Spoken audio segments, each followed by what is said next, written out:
So I created a dating system, a dating methodology. It's called the 2C methodology.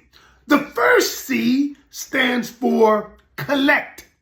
The second C stands for connect. You collect, then you connect. And most of us, we don't collect enough data. Dating is about collecting data. And what we try to do is we want to go straight to connection. Do we have a connection? Do we have a connection? Is there chemistry? Is there chemistry? And what we do is we focus on the chemistry and we forget about the compatibility, which is the connection. Watch this.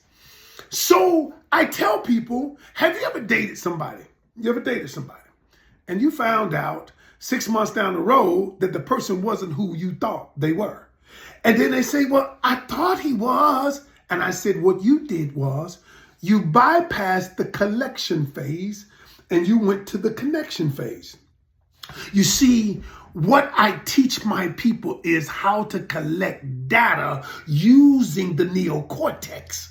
Watch this. Watch this, y'all. Write this down. This is deep. No other coach gonna tell you this shit because they don't know it. Okay.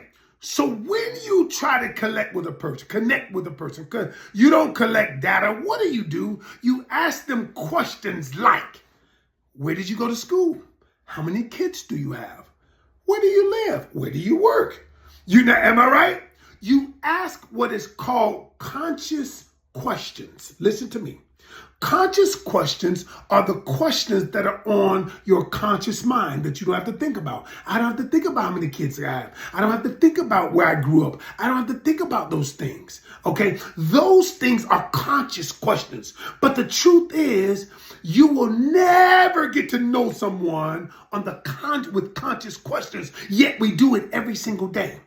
So what I do, I tell my people, okay, when we're collecting data, what we have to do is ask subconscious questions. You say, Coach, what the hell is that? Subconscious questions, listen to me closely. Subconscious questions are questions that are in your subconscious programming. You see, we have two types, our conscious mind and our subconscious mind. Our subconscious mind is responsible for 95% of our reality. Our subconscious mind think of your subconscious mind as the program that you operate off of. Have you ever done this? Have you ever driven to work or driven somewhere and you really don't know how you got there? You had a lot of things on your mind. You were thinking about this, you were thinking about that, thinking about this, but your body knew turn right here, stop right here, turn left here. Has that ever happened to you? Of course, because what happened is your subconscious mind, the program that you're operating off of, has taken this journey 1,000,000 times, so it knows exactly where to turn, where to stop. It knows your subconscious mind is where your beliefs lie.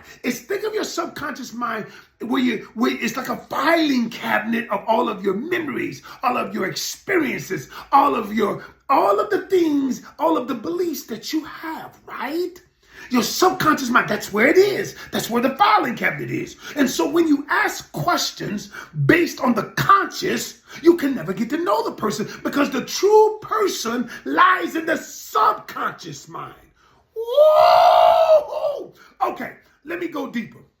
Do you know from the third trimester, when you're in your mother's belly, till you're 7 years old, you don't have a subconscious mind.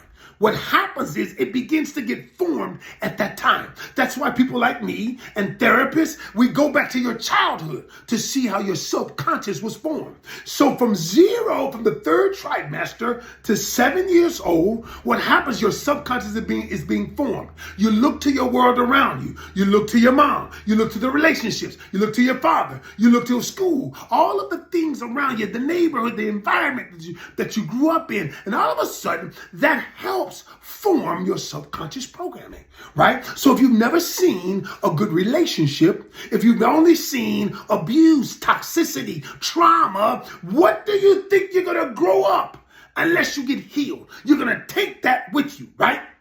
So the subconscious mind is so powerful. So watch this. How do you get to know it?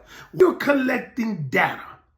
what I teach my people is this, is you gotta be willing to ask subconscious questions. For instance, if you are meeting someone and you ask them, I created a list of 150 subconscious questions. What if you asked the question and you said, hey, you know what? Tell me the 3 things that you learned from your last relationship. Well, that's not a conscious question. That's not a question on the top of their mind. That's a question that it lies in your subconscious. So I got to go into my subconscious to think about, what did I learn? And so what I'm telling y'all is, you ask, for instance, here's another subconscious question. Tell me one thing you loved about your mother, and what did she instill in you that helped you to be the person, the man you are today? Now, that's a subconscious question. Tell me the one attribute that you loved about your father and how it impacts you today. And what happens is, y'all, when you begin asking subconscious questions, you get to know who the person is on the subconscious level, because that's where the true person resides.